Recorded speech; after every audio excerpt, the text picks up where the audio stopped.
আপনি আমার শিক্ষক, আপনি আমার সাথে কি করছেন? একবার ভেবে দেখেছেন? শিরোনাম বাদ দিয়ে মূল গল্পটা শুরু করি। আমার বাবা আমাকে পড়ানোর জন্য একজন লজিং মাস্টার রাখলেন। সেই লজিং মাস্টারের নাম সুবোধ। আমি ক্লাস 9-এ, আর আমার ভাই 7-এ পড়ে। আমরা মাস্টারকে দাদা বলে সম্বোধন করতাম। মাস্টারদা আমাকে ঝর্ণা আর আমার ভাইকে রাব্বি বলে ডাকত। মাস্টারদা পড়ালেখায় খুব ভালো ছিল। তার সুনাম অনেক ছাত্রছাত্রীদের মুখে। আর তাই তো বাবা সেই মাস্টারদাকে আমাদের বাড়িতে লজিং রাখলেন। আমার মা মাস্টারদাকে বললেন, আপনি নিজের পরিবার মনে করে আমার ছেলে মেয়েদের পড়াবেন। আর তাই মাস্টারদা আমাদেরকে ভালোভাবে বুঝিয়ে বুঝিয়ে পড়াতেন। আমাদের প্রতিদিনের পড়া যতক্ষণ না শেষ হতো ততক্ষণ মাস্টারদার নিজে পড়া পড়তেন না। আমাদের ছুটি দিয়ে তারপর তিনি নিজে পাঠে মনোযোগ দিতেন। মাস্টারদার সহযোগিতায় আমি ভালোভাবে এসএসসি পাস করে কলেজে উঠলাম। আর আমার ভাই রাব্বি 10-এর নিচে থেকে প্রথম স্থান অধিকার করল। আমাদের রেজাল্ট এত ভালো হয়েছে যে আমাদের মা বাবা মাস্টারদের প্রতি এত বেশি আন্তরিকতা সৃষ্টি হয়েছিল যে মাস্টারদা আমাদের পরিবারের একজন খুব গুরুত্বপূর্ণ ব্যক্তিত্বে পরিণত হল।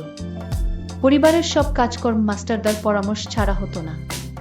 আমার বাবা বিমান বাহিনীতে চাকরি করতেন, তাই তেমন ছুটি পেতেন না। আর আমার ভাই ছিল ছোট। পরিবারের সকল সমস্যায় মাস্টারদা আমাদের একমাত্র নির্ভরশীল ব্যক্তি হয়ে ওঠে। আমার মা বাবা ও মাস্টারদাকে খুব বিশ্বাস করতেন। আমাদের ভবিষ্যৎ কিভাবে ভালো হবে সেই পরামর্শ ও মাস্টারদাই দিত।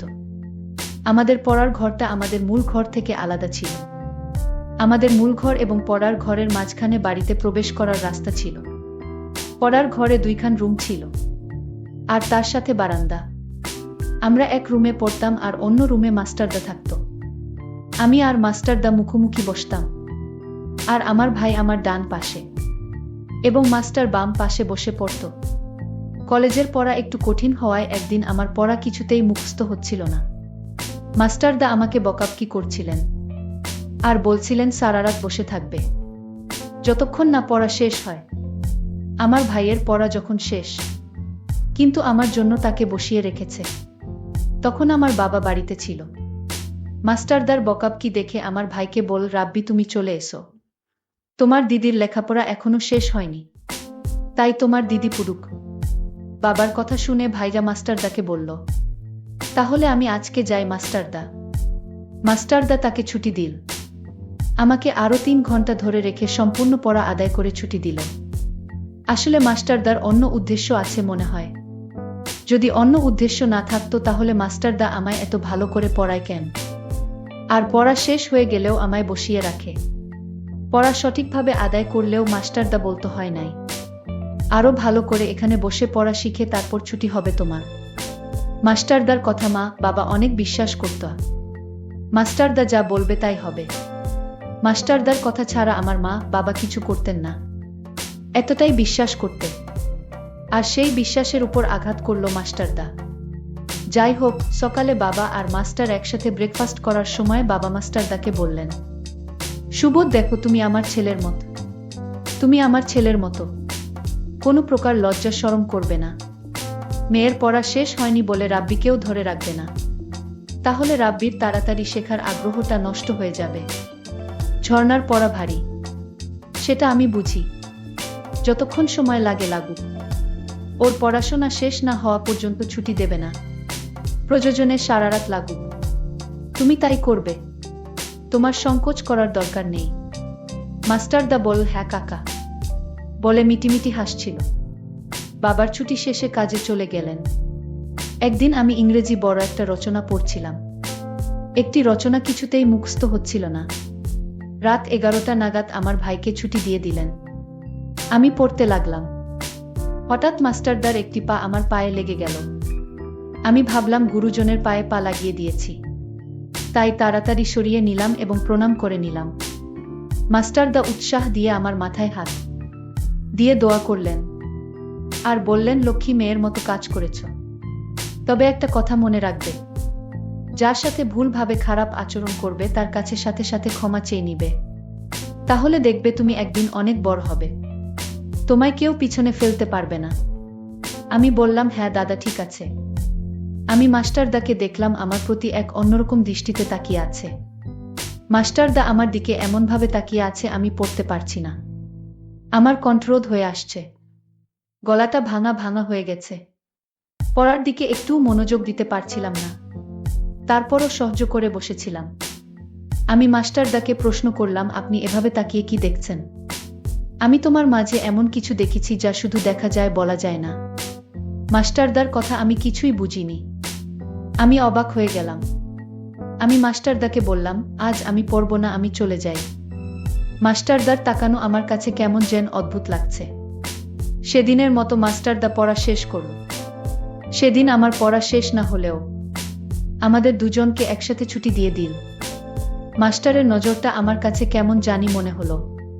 পরের দিন ছিল সাপ্তাহিক ছুটির দিন। সকালে যথারীতি আমরা দুই ভাইবোন পড়তে বসলাম। আমার কেমন যেন লজ্জা লজ্জা লাগছিল।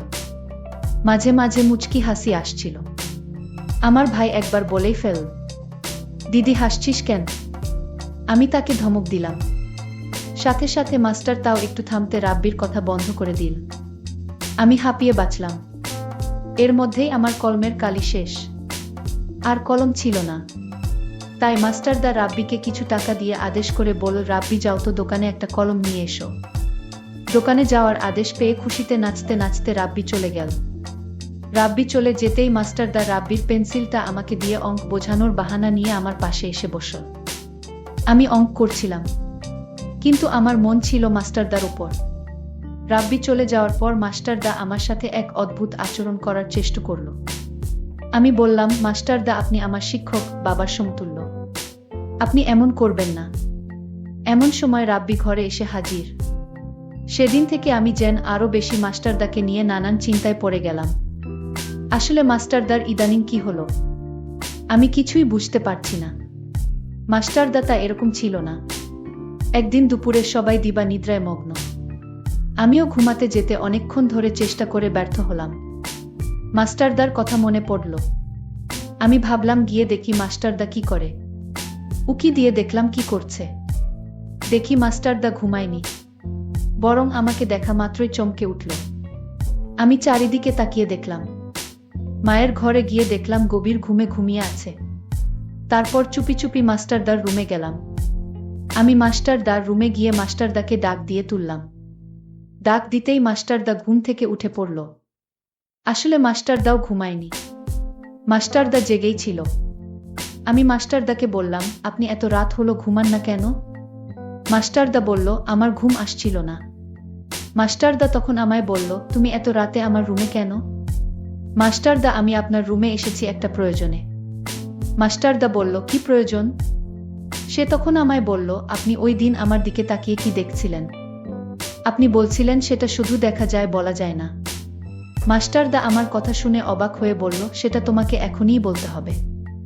যাও তুমি এখন তোমার রুমে গিয়ে ঘুমাও, তোমার মা দেখলে বকা দিবে। আমি তখন মাস্টারদাকে বললাম, আপনি এখন আমাকে একটা অঙ্ক বুঝিয়ে দিবেন। রাত প্রায় 2টা বাজে, এই মুহূর্তে লেখাপড়া মাথায় কাজ করবে না। কাল সকালে আমি বুঝিয়ে দিব। আমি মাস্টারদাকে বললাম, যদি অঙ্ক না বুঝান তাহলে আপনি আমার দিকে তাকিয়ে কি দেখলেন সেটা বলেন। আপনি তো বললেন সেটা দেখা যায় বলা যায় না। আমি এটার উত্তর না শুনে আমি কিছুতেই আপনার রুম থেকে বের হব না। আমি মেয়েটার এমন দেখে আমি আশ্চর্য হয়ে গেলাম।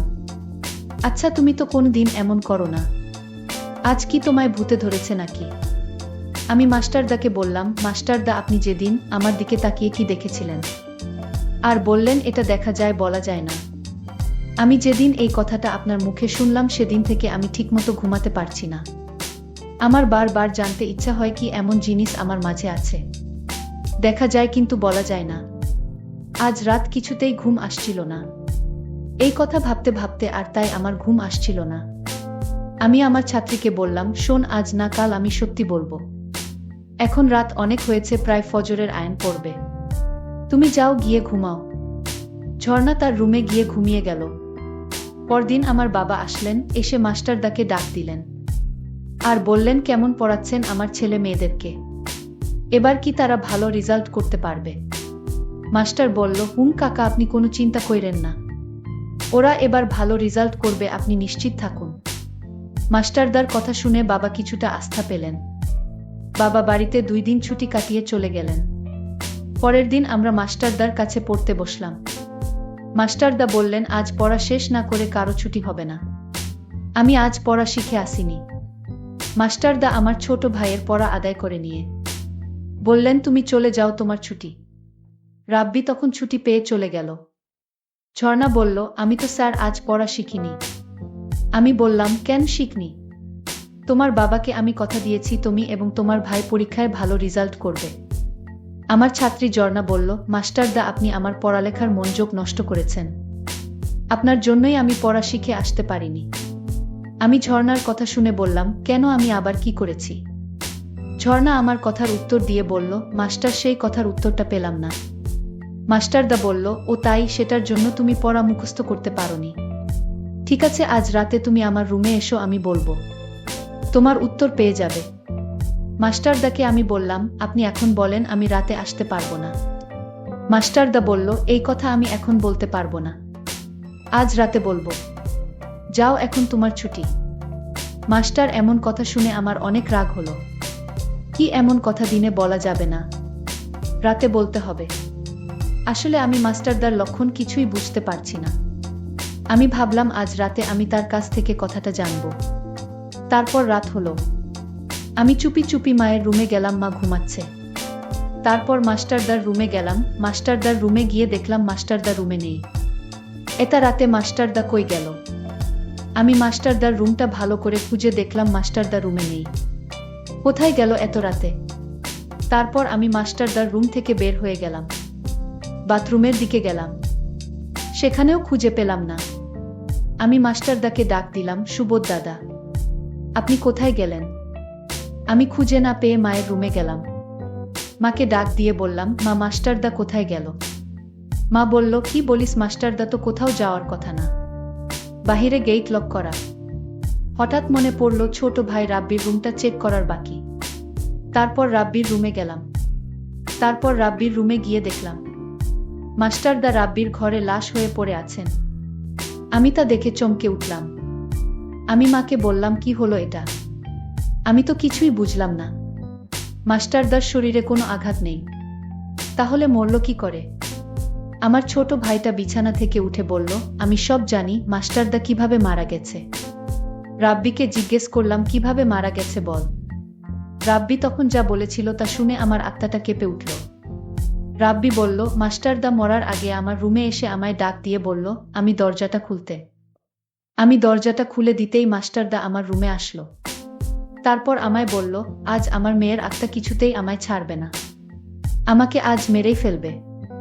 মাস্টারদাকে আমি বললাম, কই আপনার মেয়ে? মাস্টারদা বলল, আমি দেখতে পাচ্ছি, তুই দেখতে পারবি না।